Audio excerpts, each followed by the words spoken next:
I grew up in a community called Africatown. Africatown is made up of about 7 different sections of a community. Very similar to the communities here. I've been running all day in this community. And you go to this little place here, this little place here. All have got different names, but they're all the same parcels of land. The particular area that I grew up in, and the way that we were able to distinguish our community was that they had these particular names. I was born in a section called Magazine Point, and to make it even more specific, I was born in No Man Land. So I wasn't just born in Magazine Point, I was born in No Man Land. So that made you special, okay? And stuff. And you had Plateau, you had Lewis Quarters, you had Kelly Hill, you had Happy Hill, you had the Pecan Orchard, you had the Plum Orchard. All of those were sections of the community. And that's how you distinguished where people live. You couldn't just say, well, I live in Magazine Point, or I live in Plateau. No, that was not specific. You had to zone in on it. When you zone in on it, you knew exactly where they lived at, very easily. Because until 1960, we only had one paved road that ran through the community. Everything else was dirt. In 1860, July of 1860, 2 brothers who were originally from West Maine put a $100,000 bet. One of them said, I can bring 100 slaves into the country, right up under federal truth numbers. He said, no, you can't. He said, yes, I can. So he went to Mississippi and got a guy by the name of Captain Foster, who was the best sea captain in the South. And he hired Captain Foster. And he asked Captain Foster to help him win this bet of getting 100 enslaved Africans into the country under the federal truth nose. So Captain Foster had this particular ship. It was not a regular ship. It was sort of like a slick schooner. And they had it refitted so they could put 100 people or persons in that ship. That ship was called the Clothilda. That ship was actually built in 1855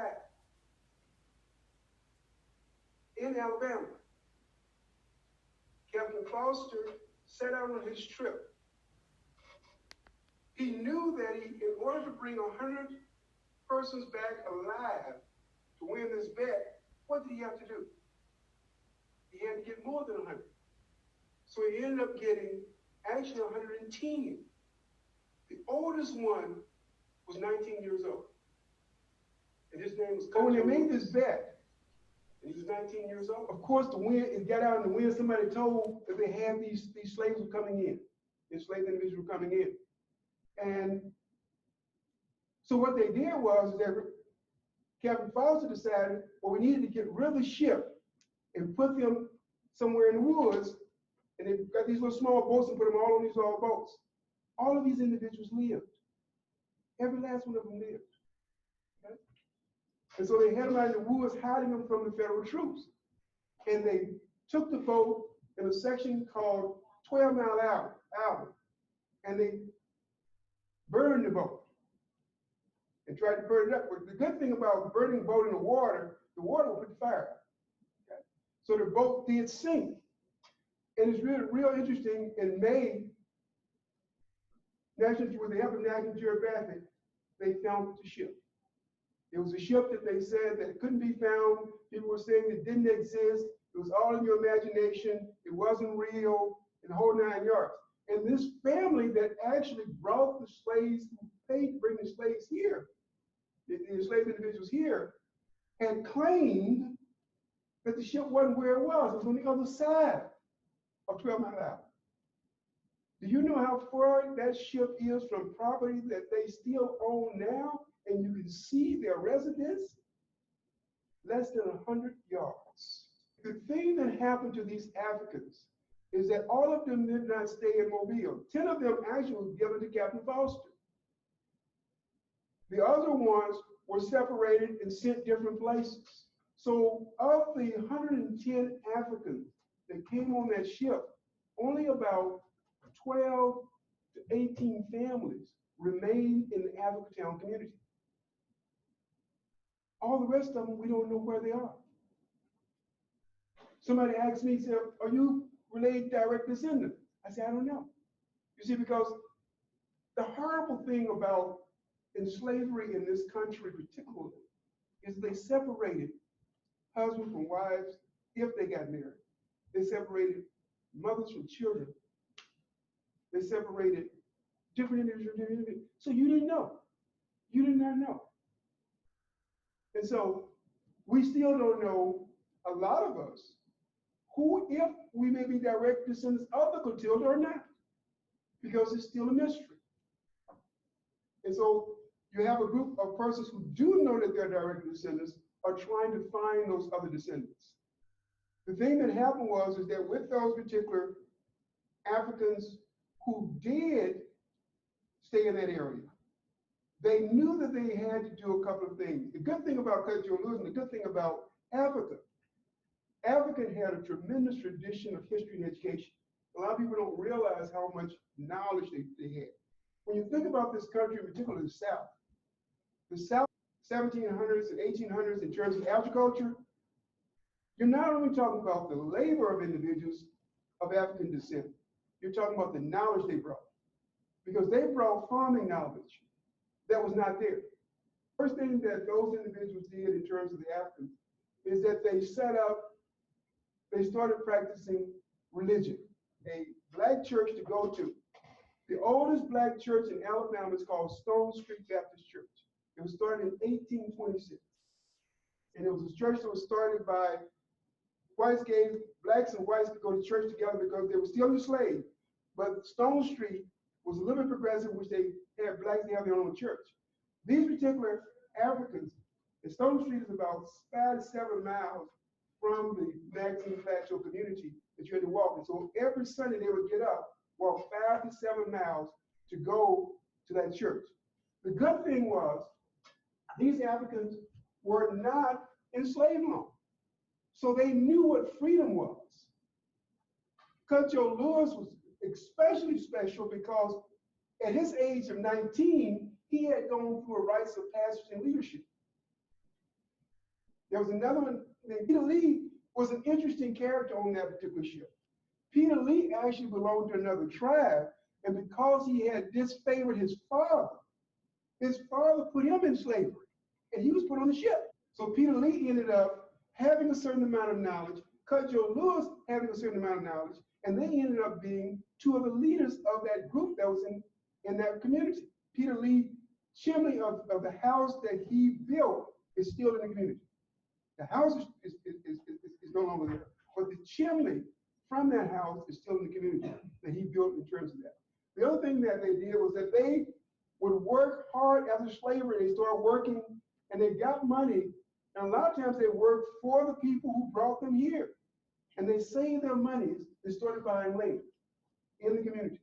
And so that's why you have a certain section called Lewis Quarters. There's a section of about 3 acres in which they bought the land there. And there were other places they bought land and stuff. And so they owned the land in certain places in that community. Now, those individuals, the Nears who brought them there, still own about 25, 30% of that land in that community and stuff. But the first thing they did was to reach inside themselves spiritually in terms of their spirituality. And they started the first church called Union Baptist Church. That church was started in 1869, 1872, depending on who you're talking to in terms of that. Because the initial area in that church is in the very same spot that they started in. And they called it the praying ground. They called that particular area the praying ground. And it was very, very sacred. And Cutjo Lewis' house was right next to that. And Cutjo Lewis was the person that rang the bell in that church until he died. He would ring the bell. It is the only church in the community now. We have 4 churches in the community. That is the only church that still has the bell that's in that church of Union Baptist. The second thing that these enslaved individuals did is that in 1880 they started a school. And that was the school that I graduated from. The third thing that the enslaved individuals did is the enslaved individuals began to start their own businesses. At one point in time in our community, we never had to really leave our community for anything. We had grocery stores, we had places where you can get clothing, you had everything. Our community is surrounded 3 parts by water. And there are people who have grown up in our community that grew up during the time I grew up, had never been to our community because they didn't even know it existed. And part of that was because we were isolated. We did not become a part of the city of Mobile until 1960, where we were unincorporated and we were self-governed. And the thing about the self-government of that community is that the self-government was based on the tribal law of the enslaved individuals who came off that ship. It was not until 1966 that I actually had running water in my house and was able to flush the toilet. They had a toilet in the house. Okay. And that was the majority of the community. And they said, well, what did you do?